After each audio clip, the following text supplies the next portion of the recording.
and South Korea have agreed to resume joint military drills on Easter Sunday, it has been confirmed. Despite U.S. President Donald Trump's planned meeting with North Korean leader Kim Jong-un, the show of force will take place in South Korea. Seoul and Washington said in January they would delay the annual exercises, known as Key Resolve and Foal Eagle, until after the Olympics and Paralympics held in South Korea. North Korea sees the drills as a rehearsal for invasion. The exercises are expected to begin on April 1, and will be of a scale similar to that of the previous years, the U.S. military said in a statement. Our combined exercises are defense-oriented and there is no reason for North Korea to view them as a provocation, Lieutenant Colonel Christopher Logan, a Pentagon spokesman, said in a separate statement. The Pentagon said the North Korean military had been notified about the schedule for the drills by the United Nations Command. Logan said the drills were expected to conclude toward the end of May. Logan added that the two joint drills, which include computer simulations and field exercises, would involve about 23,700 U.S. troops and 300,000 South Korea forces. He said they had been long planned and were not a response to any specific North Korean actions or the current situation on the Korean peninsula. After the announcement of the postponement of the drills in January, Pyongyang agreed to hold the first official talks with Seoul in more than 2 years and to send athletes to the Winter Olympics. The Korean talks led to a visit this month by a South Korean delegation to Pyongyang for a meeting with the North Korean leader. The delegation said Kim committed to denuclearization and expressed eagerness to meet Trump as soon as possible, an offer the president quickly accepted.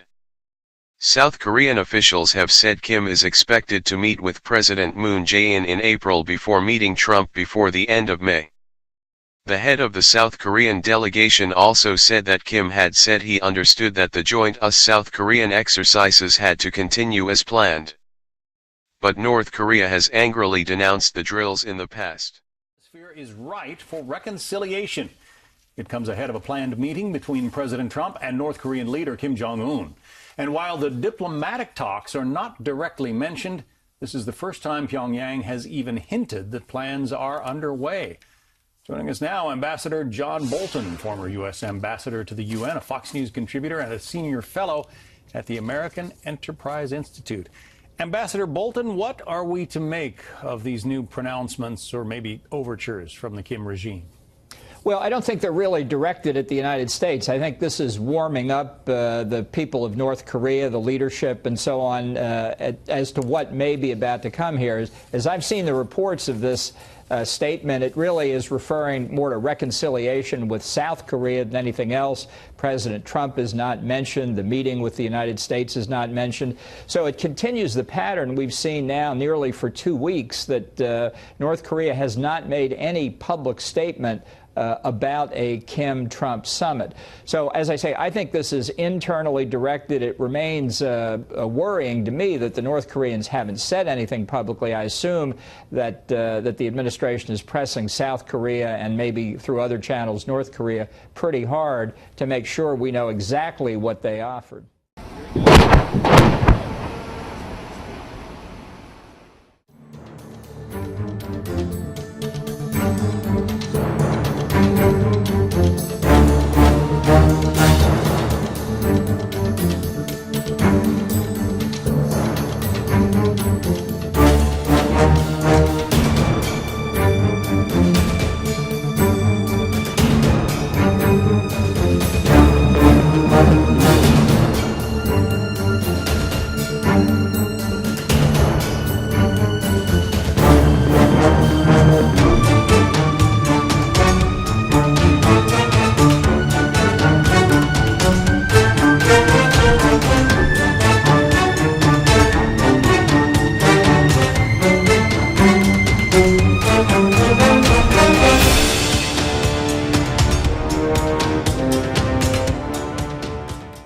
That although they have agreed to talks with the American delegation and the president, they have not agreed that denuclearization is going to be one of the topics. If they leave that off the table, Should the president still go? Well, you know, it was my understanding, and again, we're listening to what the South Korean envoys who met with Kim Jong-un in North Korea, filtered through the government in Seoul, have told us here. But as far as I'm concerned, the issue that matters is denuclearization. All the rest of it's interesting and academically significant, I suppose. But unless Kim Jong-un's really prepared to have a conversation about how to denuclearize as soon as possible, then I think this would be revealed as a ploy to buy more time for North Korea to finish the last technical steps they need, and they're significant steps, to be able to hit targets in the United States with nuclear weapons. I think the North Koreans are very worried about the Trump administration. The level of pressure has been increased significantly, and the possibility that it would go beyond economic pressure, I think, has finally become very real to the regime in Pyongyang.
That suggests that in your mind, we don't need to endure some kind of an attack from North Korea before taking military action against them.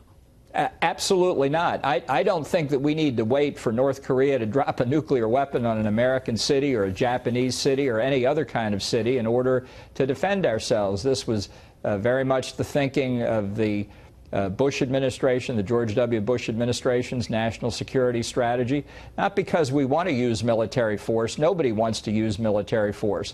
But leaving North Korea with nuclear weapons is very troubling. General Dunford, the chairman of the Joint Chiefs of Staff, said last summer in Aspen that he was asked, isn't it unimaginable we would use force on the peninsula? And General Dunford replied, what's unimaginable to me is that we'd leave North Korea with the capability of dropping a nuclear weapon on Denver. So we have the prospect of some kind of an agreement, but the North Koreans, can you name an agreement that they have signed that they have lived up to? Not one. Fred Clay, a former director of the Arms Control Agency, a well-known academic, once said the North Koreans were capable of boundless mendacity, his phrase. So that's why I think this conversation doesn't need 9 or 12 months of low-level diplomatic preparation. I think it is the kind of conversation that you can have very directly right at the top. Are you ready to denuclearize, or should we just go sightseeing for the rest of the day? But very quickly, the United States and the old Soviet Union maintained, mutually assured destruction that kept the world free of nuclear weapons after Hiroshima, Nagasaki. Why would that not work with the North Koreans? One, who would want to go back to that world? Two, the mutual assured destruction came very close to falling apart on any number of occasions. Three, the North Korean regime is a bizarre regime. For whatever reason, the Soviet calculus and ours on the risk of using nuclear weapons matched. There's no guarantee that that applies to the North Koreans. Four, we're talking now about a multipolar nuclear world, not the bipolar standoff of the Cold War. It's a very different situation we have never encountered before. And sixth, and last, at least for now, it's not simply the threat of what North Korea would do with its own nuclear weapons. It's the threat they would sell those weapons to others, to Iran, to Al-Qaeda, to other would-be nuclear powers. That is a real danger that I don't think people have taken enough account of. With evidence out there, they've been selling chemical weaponry to Syria. That's pretty disturbing, a pretty disturbing thought. Ambassador John Bolton, good to have you on. Thank you. Glad to be with you. A Trump-Kim meeting could be a once-in-a-generation opportunity to avert nuclear confrontation or a foolish gambit. depending on who is speaking on Capitol Hill. Some lawmakers are optimistic. My view is go big. Let's end the Korean War. I support this engagement by the president. I think him meeting with the leader of North Korea is the last best chance to avoid a war. Others are deeply skeptical. I'm not certain that the president ought to initially meet with Kim Jong-un. I'm not sure I want to give him the benefit of being seen with the president of the United States. Senator Kennedy doubts Kim's willingness to denuclearize his country or that he would keep any pledge to scrap North Korea's atomic program. He also questions how denuclearization would be verified if agreed to. I support the most drastic sanctions that can possibly be created. I want to hit him so hard with sanctions that he coughs up bones.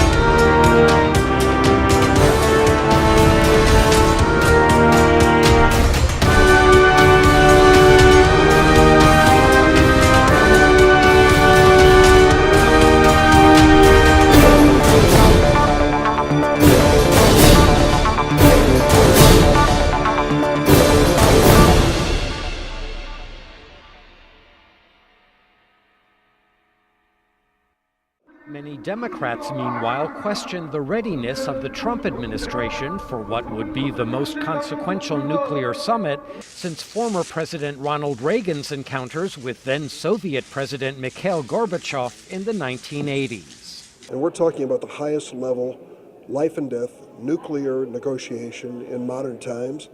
And we don't have a Secretary of State. We don't have the leaders. We have a question about the national security advisors to the president. This administration is in disarray. The Senate is expected to vote on Trump's pick for Secretary of State, current CIA Director Mike Pompeo, next month. I met with Mr. Pompeo today. I think they're working on a game plan. The goal is the right goal, is to get them to abandon their nuclear program completely. South Korea doesn't have one. Japan doesn't have one.